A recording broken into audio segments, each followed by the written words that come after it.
Kotornya tempat ni. Banyaknya sampah. Merata-rata pula tu. Di kawasan rekreasi pun ada sampah. Ini paling teruk. Dilarang buang sampah. Di situlah sampah dibuang. Apa nak jadi? Bagusnya penduduk di kawasan ini. Mereka bergotong royong membersihkan sampah sarap yang bertaburan. Bukan saja lelaki, tetapi ada juga perempuan. Malahan kanak-kanak.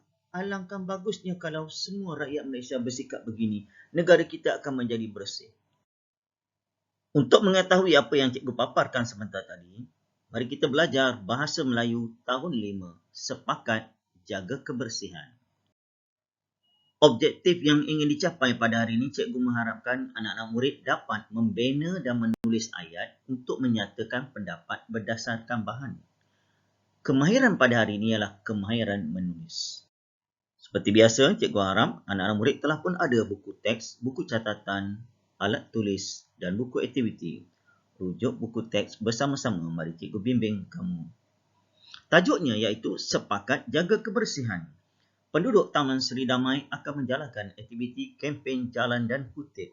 Sambil menjalankan aktiviti, masyarakat dapat beramah mesra dan bekerjasama. Mari kita lihat kain rontang ataupun poster yang berkaitan dengan program gotong royong. Tajuknya, Program Kemasyarakatan Taman Seri Damai, Kempen Jalan dan Kutip, akan diadakan pada tarikh 24 Mac 2020 pada hari Ahad. Masa 8 pagi hingga 11 pagi sahaja. Matlamat, menanamkan sikap bekerjasama, mengeratkan hubungan kejiranan. Kawasan yang menjadi sasaran iaitu yang pertama, taman permainan, kedua, gelanggang futsal, ketiga, bangunan kedai dan yang keempat, kawasan perumahan. Atur cara bermula pada pukul 8 pagi, dimulai dengan taklimat, kemudian pembahagian kumpulan dan seterusnya pelantikan ketua kumpulan. Pada pukul 8.15 pagi, aktiviti dijalankan dan dijangka pada 11 pagi, acara pun tamat dan penduduk boleh bersurai. Pada hari ini disediakan dialog, sebahagiannya telah pun ada dialog yang lengkap, manakala ada ruangan untuk kamu melengkapkan dialog dengan jawapan yang bersesuaian. Untuk memahami apa yang kita pelajari pada hari ini, cikgu dah sediakan latihan buat kamu semua. Cikgu harap kamu telah bersedia untuk menjawab latihan pada hari ini. Arahan untuk latihan ialah kamu dikenaki lengkapkan dialog dengan berpandukan poster berikut. Kita dah baca tadi sekali imbas tentang kempen jalan dan kutip. Berdasarkan poster ini, kamu dikenaki melengkapkan dialog. Boleh mula jawab sekarang.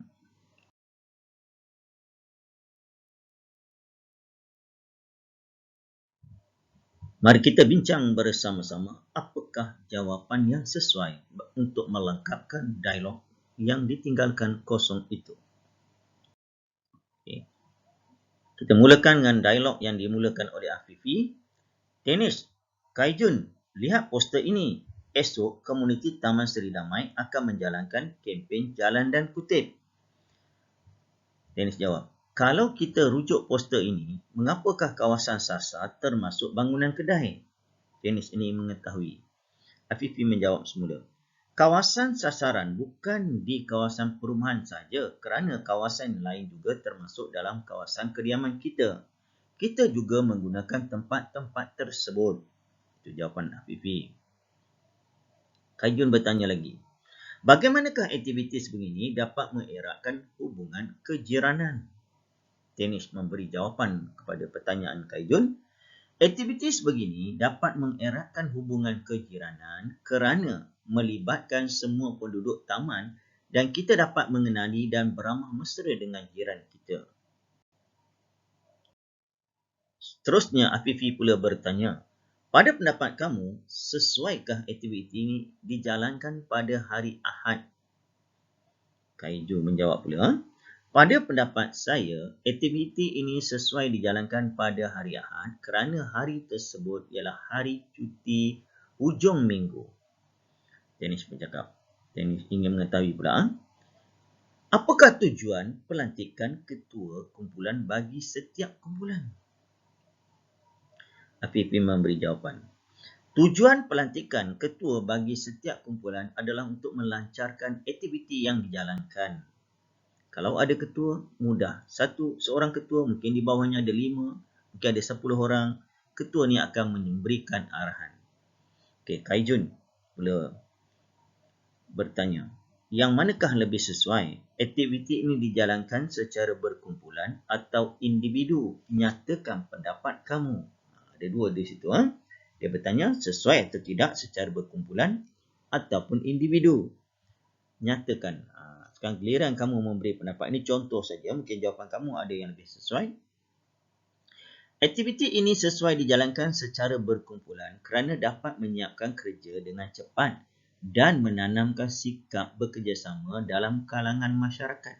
Kalau kita buat secara individu, lambat habis. Kawasan yang kita nak bersih pun agak terhad. Tetapi kalau buat secara bergotong royong, nak pula satu taman semua turut serta, dalam masa sekejap saja kerja dapat diselesaikan. Sebagai kesimpulan dan rumusan yang kita pelajari berkaitan dengan tajuk, sepakat jaga kebersihan memang sesuai.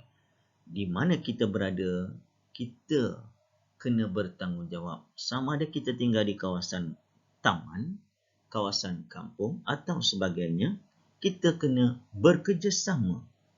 Kalau semua penduduk taman, semua penduduk kampung menjaga kebersihan, secara tidak langsung kawasan tersebut akan menjadi bersih dan malahan boleh menarik para pelancong datang ke negara kita. Lihat, negara Jepun, salah sebuah negara yang terkenal dengan kebersihan. Ramai pelancong yang pergi ke sana untuk menghirup udara yang segar dan sebagainya. Jadi, cikgu mengharapkan kita sama-sama menjaga kebersihan bermula daripada rumah sendiri. Bergotong royong sekali seminggu, kemudian kamu amalkan di sekolah menjaga kebersihan kelas, kebersihan kawasan sekolah dan seterusnya di kawasan tempat tinggal kita. Kita mengharapkan satu hari nanti negara kita juga mungkin boleh menjadi seperti negara Jepun, sama-sama menjaga kebersihan. Itu saja yang kita nak pelajari pada hari ini. Jumpa lagi bersama Cikgu Zul, insya-Allah. Assalamualaikum, selamat sejahtera, selamat menyiapkan segala tugasan kamu. Sekali lagi cikgu mengucapkan ribuan terima kasih kepada yang telah sudi subscribe, like, share dan memberikan komen. Ini secara tidak langsung memberikan semangat pada cikgu untuk menghasilkan video-video yang lebih menarik untuk kita pelajari bersama.